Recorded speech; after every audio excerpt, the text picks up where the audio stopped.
Hi வணக்கம். இன்னைக்கு நம்ம பார்க்க போகிற ரெசிபி என்ன அப்படின்னா, குக் வித் கோமாளி கிராண்ட் ஃபினாலேயில் அஸ்வின் பண்ண பொள்ளாச்சி பச்சை மிளகா கறி அதுதான் நம்ம இன்றைக்கி பார்க்க போகிறோம்.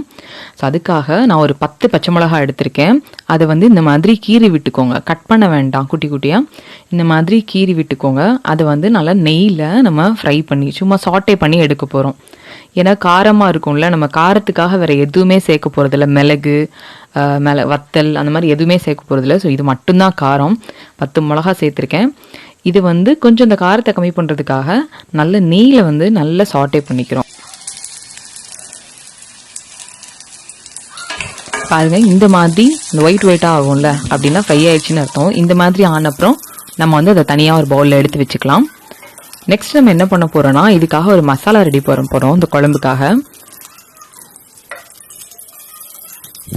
வாங்க அந்த மசாலா நம்ம எப்படி பண்ணலாம் அப்படின்றத நம்ம பார்க்கலாம். ஃபர்ஸ்ட்டு ஒரு கடாயில் நல்லெண்ணெய் ஊற்றிக்கோங்க. ஒரு ஸ்பூன் நல்லெண்ணெய் போதும். நல்லெண்ணெயில் நம்ம இதெல்லாம் வதக்க போகிறோம். கடலைப்பருப்பு ஒரு 2.5 ஸ்பூன், உளுத்தம்பருப்பு ஒரு 2.5 ஸ்பூன், அப்புறமா மல்லி ஒரு 5 டேபிள் ஸ்பூன், அப்புறமா ஒரு 1/4 டேபிள் ஸ்பூன், உங்களுக்கு அளவு தெரியும், ரொம்ப கம்மியாகவே வெந்தயம் போட்டுக்கோங்க, ஃப்ளேவருக்காக தான். ஸோ இது எல்லாத்தையுமே போட்டு நல்லா வறுக்கணும். அதாவது கலர் மாறணும். நல்லா சிம்மில் வச்சே நீங்கள் நல்லா குக் பண்ணுங்கள். பாருங்கள், நல்ல கலர் சேஞ்ச் ஆகிருக்கு. எல்லாமே ப்ரௌன் ஆகணும், ஓவர் குக் ஆகிடக்கூடாது. அதுக்கப்புறம் லாஸ்ட்டு ஸ்டவ்வை ஆஃப் பண்ணிவிட்டு காயம் போட்டுக்கோங்க. ஸ்டவ்வை ஆஃப் பண்ணிவிட்டு போட்டால் தான் அது கரிஞ்சு போகாது. ஸோ அதுக்கப்புறம் போட்டு நல்லா ஃப்ரை பண்ணி விட்டுருங்க. ஒரு 1/2 டீஸ்பூன் போட்டால் போதும். பார்த்திங்களா, நல்லா கலர் சேஞ்ச் ஆகிடுச்சு. இது நல்லா கூல் ஆகணும். நல்லா ஆறின அப்புறமா நம்ம பவுடர் பண்ணி வச்சுக்கலாம். நெக்ஸ்ட் ஸ்டெப் என்ன அப்படின்னு பார்த்தீங்கன்னா, சின்ன வெங்காயம் ஒரு 10லேருந்து 12 சின்ன வெங்காயம் எடுத்து அதை அரைச்சி வச்சுக்கோங்க. ரொம்ப பேஸ்ட்டாக பண்ணாமல் ஓரளவுக்கு கோர்ஸாக அரைக்கிற மாதிரி அரைச்சி வச்சுக்கோங்க. அதுக்கப்புறமா நம்ம குழம்பு ரெடி பண்ண போகிறோம். ஸோ தாளிக்கிறதுக்கு உளுத்தம்பருப்பு 1/4 டீஸ்பூன் வெந்தயம், ஒரு 1/2 டீஸ்பூன் கடுகு போட்டு தாளிச்சுக்கோங்க. அது நல்லா வெடிச்சதுக்கு அப்புறமா நம்ம அரைச்சி வச்சுருக்கோம்ல அந்த ஆனியன் பேஸ்ட், அதையும் போட்டுக்கோங்க. போட்டு நல்லா வதக்கணும். அந்த வெங்காயம் அந்த நெய்யில் நல்லா வதங்கணும். நல்லா வதங்கினதுக்கு அப்புறமா ஒரு கலர் சேஞ்ச் ஆகும்ல, அதுக்கப்புறம் மஞ்சள் பொடி போடணும். பாருங்கள், நல்லா வதங்கிருச்சு.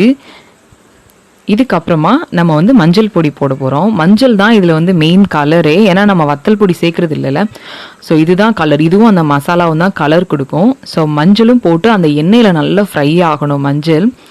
ஸோ மஞ்சள் நல்லா ஃப்ரை ஆனதுக்கப்புறமா நம்ம அரைச்சி வச்சோம்ல, திரிச்சு வச்சோம்ல அந்த பவுடரை போட்டுருங்க, மெயின் மசாலா பவுடர்.